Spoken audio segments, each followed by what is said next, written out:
everybody. Thanks for joining us this week for our Facebook Live demo. Tonight we have Chef Shawn from Browne Trading Company, and he's going to make us a really yummy Valentine's dinner for Sunday. Don't forget to watch last week's video if you haven't watched it. Heather and Charlie Fear made really delicious chocolate lava cakes, and they're adorable, so watch it just for that reason. And next week we have Susan Horowitz back, and she's going to be making hamantaschen for the Jewish holiday of Purim. So that's going to be super fun as well. So join us next week for Susan. And here's Chef Shawn. Hello everybody, my name is Shawn. I work for Portland, Maine. But what really matters is I'm going to be cooking some food today. We're going to start with some oysters and caviar, because we do at Browne. We sell a lot of caviar beyond just seafood. And then we're going to go into a Maine scallop and risotto Milanese kind of dinner kind of situation for Valentine's Day. So the first thing I wanted to go over was the oysters and caviar. Not everyone knows how to open an oyster, so pretty simple thing to go about doing, as well as a very simple dish to make. So these oysters are actually from Wolf's Neck River down in Freeport. As you can see, nice oyster here, nice and petite, about 2.5 inches large. Perfect oyster, again, from Maine, good stuff. I got this shucking knife here at Now We're Cooking, so you can always get this sort of stuff, fun stuff here. There's a bunch of different ways to shuck an oyster. I'm going to show you the way that I do it, which may not be the easiest way for everybody, but it's easy for me. So first thing you want to do is you want to realize that this is a mollusk. This is a bivalve. So in that sense, it kind of opens and closes. So you want to go at the hinge being towards the end here. So you stick the shucking knife into the hinge.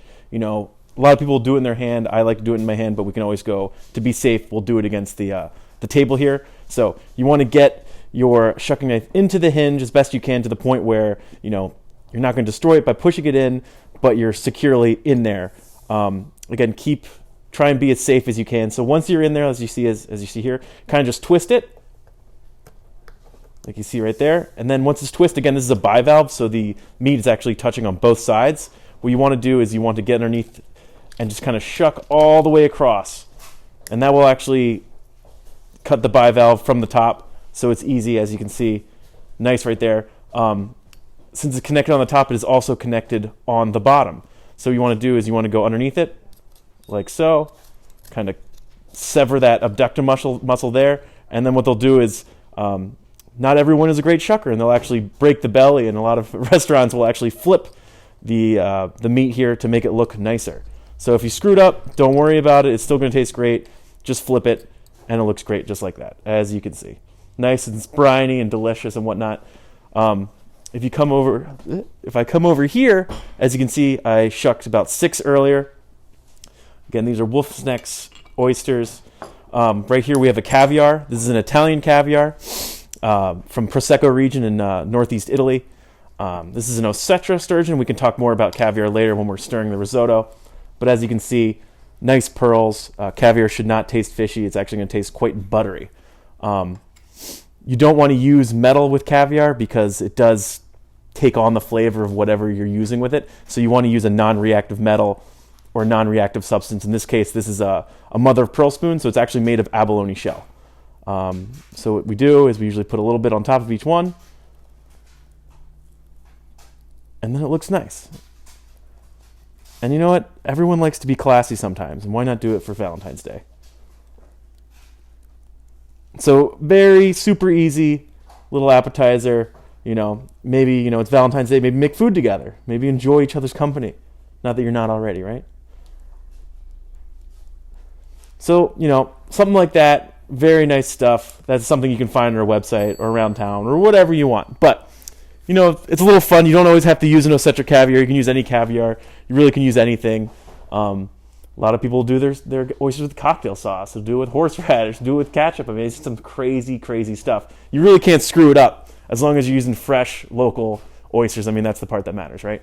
And again, you can get oysters from us, but you can get oysters really from anywhere. I mean, when you're going down to Popham Beach, you're going down to Reed State Park, you'll see people selling oysters out of their houses. But what you'll see are oyster farms. As you look out, you'll see these floating boxes, and those are actually the oyster farms. So they're actually quite quite a few smaller oyster operations in our area. And if you don't eat oysters, or you do eat oysters and you didn't realize this, definitely go out, definitely ask questions, definitely try a local oyster because they are great. So that's the first course or appetizer, whatever. That's all set. You're cooking, you eat it, it's fun. The next thing we're going to do is we're actually going to cook a risotto milanese. So risotto milanese is pretty simple. It's basically risotto with saffron. The history, and there's a big history behind it. Main history being that Marco Polo, as I'm sure a lot of people know, went to the Orient or the East place that he didn't know. Orient doesn't necessarily mean a bad thing.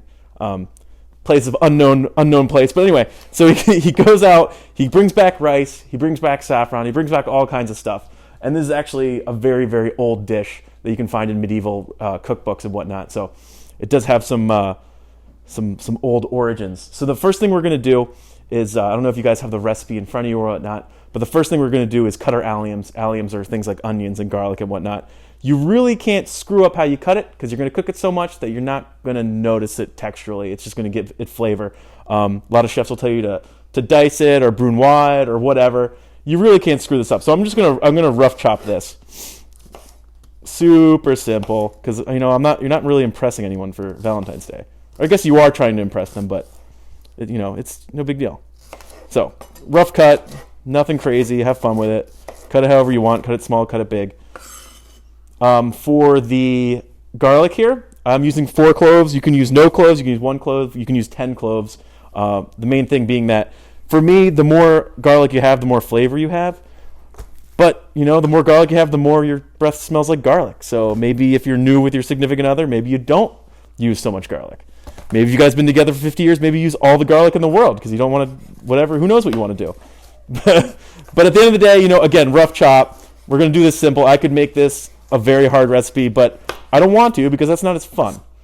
So rough chop, just like anyone can do at home. As you see, a very small child could do this. So rough chopped. Here's this fun stuff. Now we're going to come over here. We're using a Staub, I believe is how it's pronounced. But at the end of the day, it is a nice pot that is going to retain heat constantly. And that's really what you want. You want constant heat. You're going to put this on about medium or so. You're going to put a little bit of what you want to do usually with a pan is you want to let the pan actually heat up a little bit before you add the oil. If you add oil too quickly, you might burn the oil, but more importantly, you're actually it's going to take longer. If you put oil in quicker, it's going to take longer for it to heat up. If you wait for the metal to heat up and then you add the oil, it's quicker that way. So I'm going to let it heat up a little bit. I'm going to add about, 2 tablespoons of oil, let's say. Nothing crazy. Use as much or as little as you want. No big deal. So I'm going to bring over the alliums here, and I'm going to just loosely add them in there.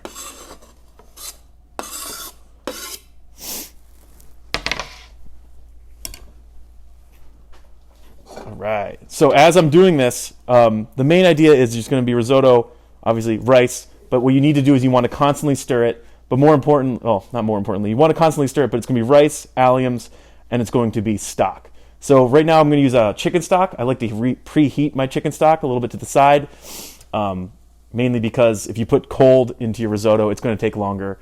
Risotto is going to take a while to do correctly, but it's going to take longer if you use cold. It's also going to change your temperature. You want a constant temperature with a risotto.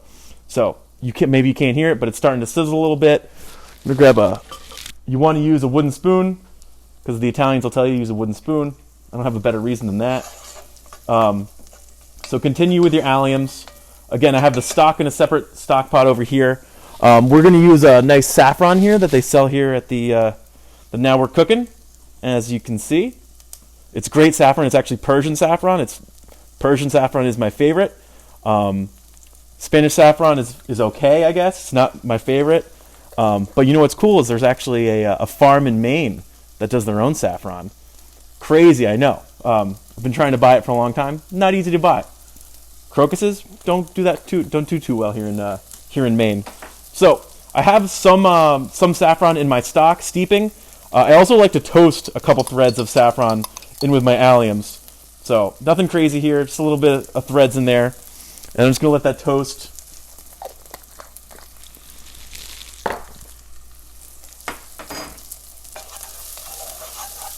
Now, if you wanted to, you could say screw it, and I'm going to put my risotto in there because I'm being impatient. What you really want to do is you want to cook your alliums until they're translucent, mainly because you just want it all to cook right. You want to layer the flavor. As you go through this, I'm not going to tell you to use salt right away. I'm going to actually tell you to use salt as you go. And again, that's because you want to layer the flavor. If you put it all at once, if you put it all at once, then you care a little less. There's less love. You can taste the love, right? And if you think that you can't taste love when you're cooking, then you should not cook. That's my opinion. So anyway, here we go. They're about translucent at this point. What I'm going to do now is I'm actually going to toast my Arborio rice. It's an Italian short grain rice. The reason why people specifically use Arborio is because it has a higher starch content. If you've had risotto in restaurants or you make it at home, you'll notice it's very creamy. That's not from there being cream in it. It's from it's actually developing the starches as you move around with a spoon. That's why I'm going to tell you to constantly stir. You got to constantly stir. If you're not constantly stirring, you're not doing it right. You're not making risotto, you're making rice. So I'm going to guess about a cup. Cup is going to feed 2, maybe a little more, maybe there'll be extras, but about a cup of rice in here. We're not going to measure it because we don't care. We're feeling it. We're using love. So about a cup of rice. Now you're going to toast it for about, let's say, 60 seconds or so, stirring it around. Now once it's toasted, what you normally would do is use a little wine to glaze the pan, and you reduce it to sec, which means basically you can't see it anymore, the wine. A lot of people prefer not to use wine in their dishes because they don't like the taste, or maybe they're anti-alcohol or whatever it is. My girlfriend is one of those people. And so I'm not going to actually use wine this time around. However, if I were to use wine, I would definitely use a white wine, mainly because I want the color of the saffron to shine. This is going to end up being an nice orange-looking risotto. But you could use red wine. I mean, I use red wine in some of my risottos for sure, especially like a mushroom risotto or a risotto where it wants to be darker. But again, use a little white wine. Chardonnay is nice. Honestly, I prefer like something a little sharper, like a Gruner or even a Pinot Grigio. But honestly, you can use whatever you want. I know today we have a Chardonnay over there as well as a grape varietal that I'm not aware of, but I bet you it's delicious. Oh, it's a Burgundy. Burgundy's delicious. I like Burgundy. So anyway, we've toasted the wine. This is about when we would add we've toasted the rice, and this is about when we would add the wine. So now I'm going to slowly add a ladle at a time. See? That's a little hot. You don't want it that hot. You want to lower it. Maybe a medium-low heat. Heat at this point, high heat isn't going to make this cook faster. Patience is going to make it cook faster, weirdly enough. So, now that I've turned down the heat a little bit, you're going to add a little bit at a time. You don't want to drown your risotto.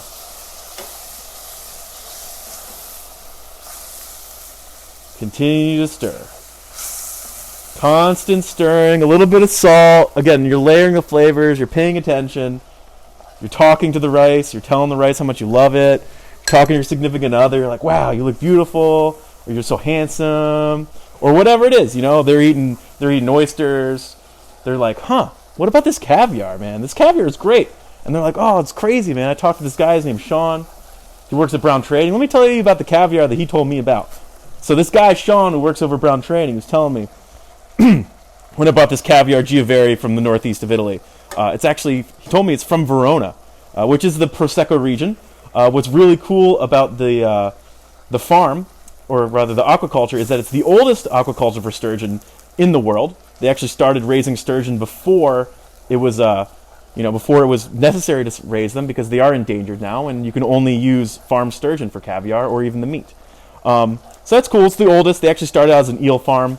They actually have the most amount of species of sturgeon of any other aquaculture. Very cool. But the coolest part is that all the sturgeon live in these deep water wells, and the water that they live in is actually the same water that you would have San Benedetto spring water. So have you ever had San Benedetto spring water, which maybe not everyone's had it, but it is a higher-end Pellegrino-style mineral water from Italy. That water is actually the same water that those fish swam in that we are going to eat the eggs of, which is pretty cool. What else is cool about it is that it's an Osetra sturgeon, which you might have seen around as people call it a Russian Osetra, that people call it Russian sturgeon. It's pretty much the classic sturgeon that you might see. it's what you see in normal restaurants. You know, it is what it is. But what's beautiful is with sturgeon, well, not with sturgeon, with caviar is it's a delicious, salty, buttery deliciousness. I mean, when people are like, how do you explain caviar without saying, oh, it's fishy or whatever, because it's not fishy? Well, I'm like, honestly, like, you know, think of like a nice Bordeaux or a nice Burgundy, and think about meat. You know, when you drink wine or you drink meat, yes, it tastes good, but it also has like this feeling of like, yes, this makes sense. Like, it just makes sense. Like you with your significant other, you know, it makes sense. You know, caviar just makes sense when it hits your lips. So caviar, it's the same kind of feeling. It feels right. Again, the flavor of buttery, salty deliciousness. It's just a very cool product, and you know, they say it's an aphrodisiac. I'm sure it is. That's why, you know, that's kind of why we're doing it. But at the end of the day, it just tastes good, and that's what matters. You know, we sell all kinds of caviar, all different kinds of species. So if you ever want to talk caviar or anything like that, you know, go ahead, call Browne, ask for Shawn. I'm more than happy to talk about the species and the farms. I've visited this farm. I've visited a couple other farms. You know, I wouldn't be doing this if I didn't like it. I wouldn't work for Browne if I didn't want to do caviar. I'd work somewhere else. So we're continuing to stir this caviar. Oh, no, sorry, not caviar. This risotto. And this is it, man. We're adding a little bit of salt here and there. And you're going to do this for like 15 to 20 minutes. I mean, you're going to go for it. You know, as you reduce down, you're going to add a little more stock here. And I don't know if you guys can see at home, but it is, you know, on the more orange side. And that is from the risotto. I'm not from the risotto. That is from the saffron. I'm going to continue doing that. So as I'm doing that, I'm actually going to skip ahead, and we're going to talk about the Maine diver scallops. You think that I'm going to stop stirring, but I'm not. I'm not going to, because that's cheating, guys. Don't cheat. So as I'm doing this, over here, I have some Maine diver scallops. These Maine diver scallops are actually dove for. True Maine diver scallops were dove for by this guy named Dennison, who's been working with us for over a couple decades. Can't be more than 3 decades, because that's how old we are. So 20 plus years. And basically, him and his wife go out on the weekends, because that's when you can go for diver scallops. You go on the weekends for diver scallops. On the weekdays is when they have the boats, and they trawl for them, which is the more common version of the Maine scallop that you might see. So it's cool, again. Dove for, which is really, really cool. His wife shucks him on the boat while he goes down. Nice family operation.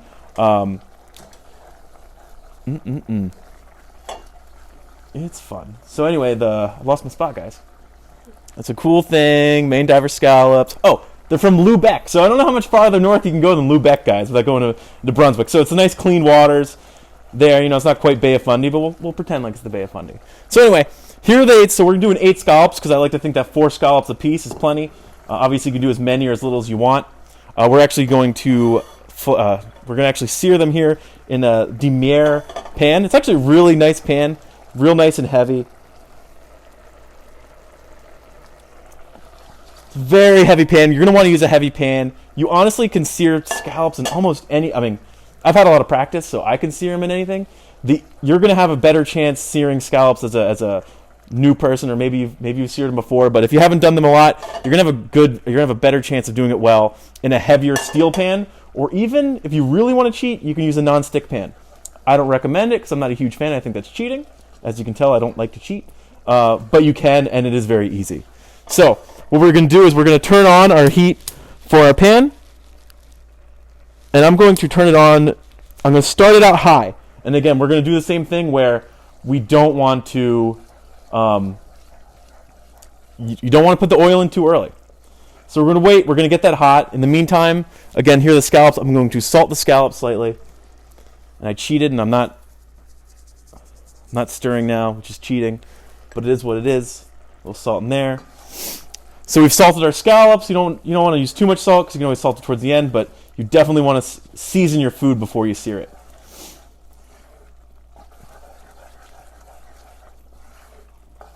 I don't know if you guys can see, or maybe you didn't see at the very beginning, but the risotto is going to about double in size.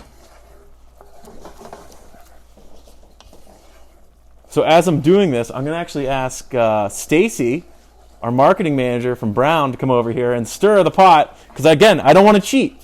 So she's going to come over here. Oh my gosh. Hello, Stacy. Hi. Thanks for having me. Stacy's going to stir.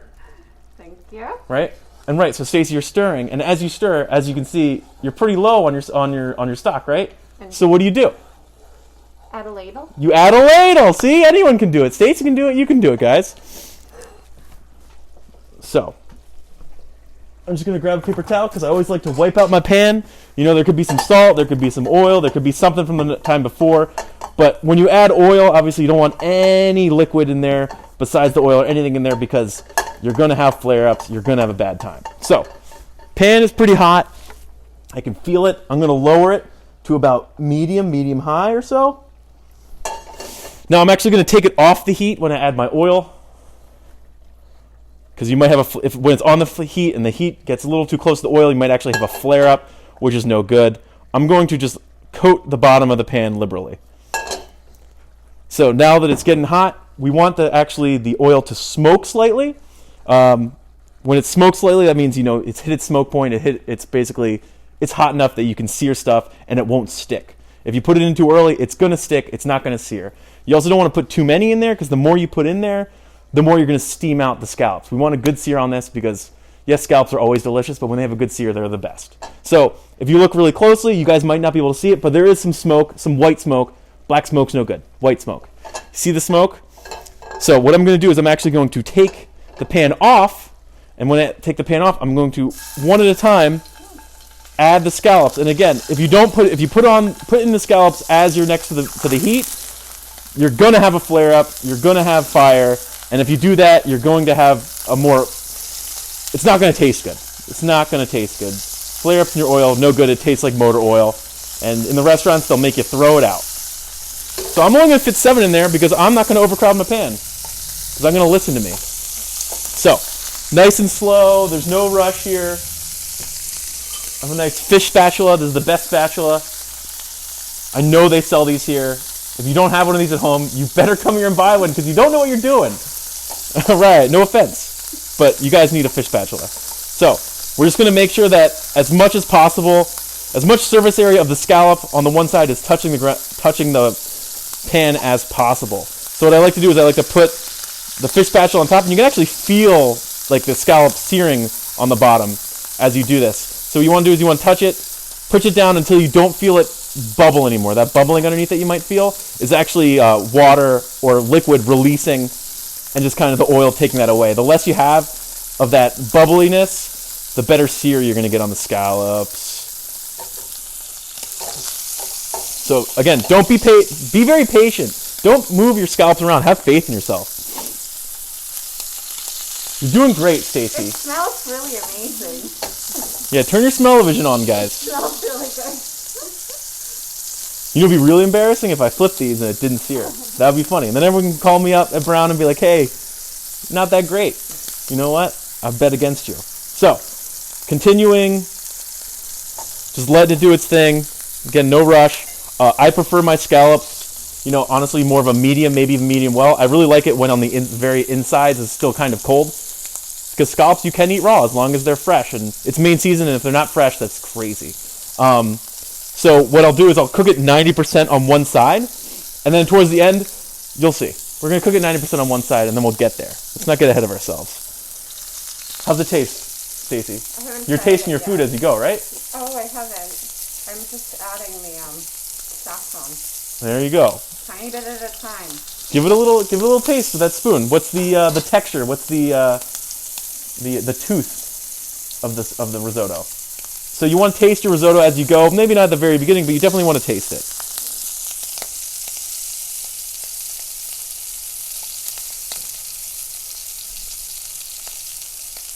Still toothsome?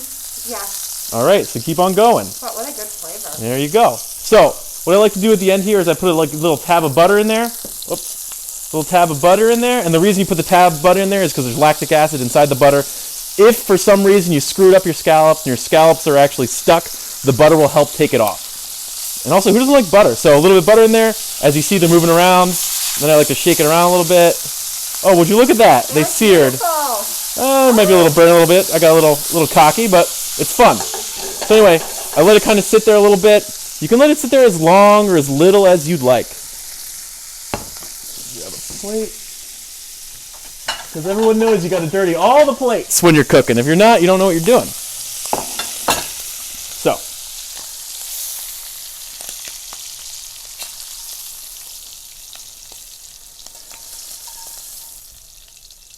Here are the scallops. Boom. And you know, if you wanted to use that butter, honestly, if I was at home, I would add that butter to the risotto because I'm dirty like that. But that's, you know, that's part of the fun. So anyway, we're gonna go back over to the risotto. I'm gonna take over for my girl over here. I don't know how much you've noticed, or as you're going about it, as you stir it, it's becoming more and more creamy. I know you guys didn't need cream or anything like that, or even butter yet, because that would be cheating. But more and more creamy.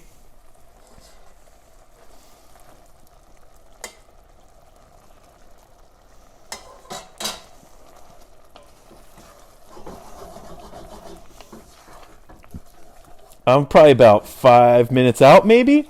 So if you look at it, you might see some big pieces of this you might see some big pieces of shallot or some big pieces of garlic. But you know what? It's still gonna taste good, and that's what matters. We're not cooking. People aren't paying for this, you know, at home. You already made it, so you can make it. It's for you. It's not for them. It's not for anybody. Maybe it's for your significant other, but you know what? They can eat it. It doesn't matter. So we're getting towards the end here. We made the scallops. We talked about the oysters. You know, by this point, I'm assuming you guys ate all the oysters. You're like, oh man, this oyster's so good. Like, where can I get more, Shawn? I mean, I don't know. You go anywhere. You can find oysters anywhere. Where do I get more caviar? You get it from Browne. So, we're getting here towards the end. We're actually going to do the plate up next. Now, the more you stir the risotto, the more starch you're going to add to it, the more quote-unquote creamy it's going to be. And again, that's why I use Arborio rice, because it has a lot of starch in it. You're releasing the starches by stirring.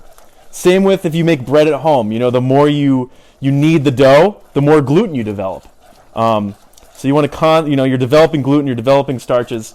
And you know what? You could cheat. You could not stir, use some cream, and it'd be creamy. But you know what? It wouldn't be as good for you. And it wouldn't taste as good, I don't think, either.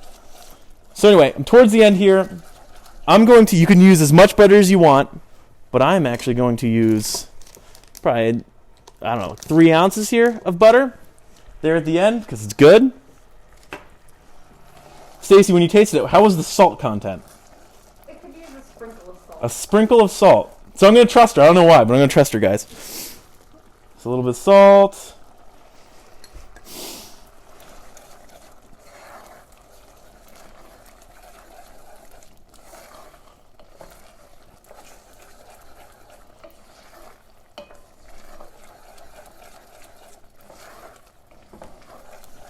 Once you put the butter in there, you're really going to make it creamy.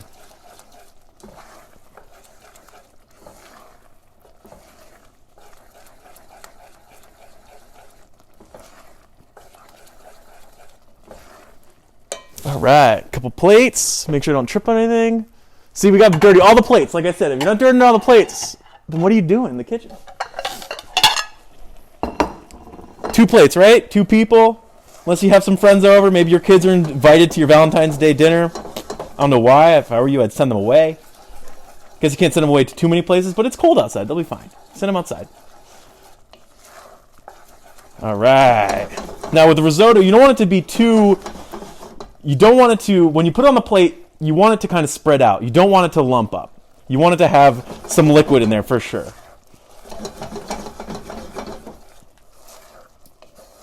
All right. So we're about a minute here away.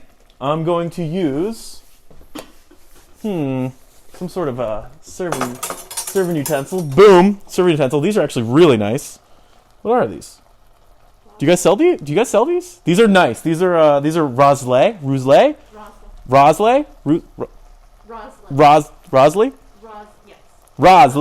are Rosley. These are nice. I might get these for my house. But anyway, this is nice, guys. So use it up. So anyway, we're good on the risotto.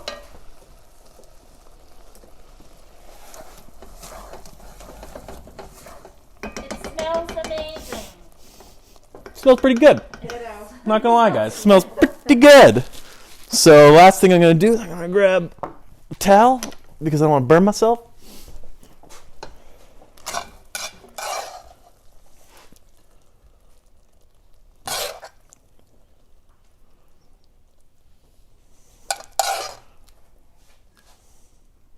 Now you could, a lot of people will tell you, it's a lot of plain colors in here.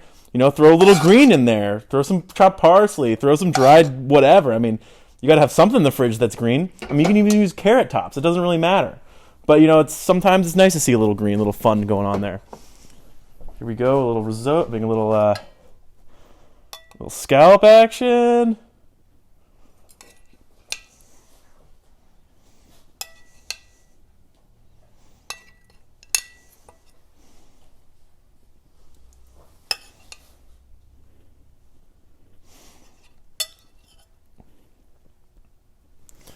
Boom, there's an extra one for me. I'm totally just gonna eat it.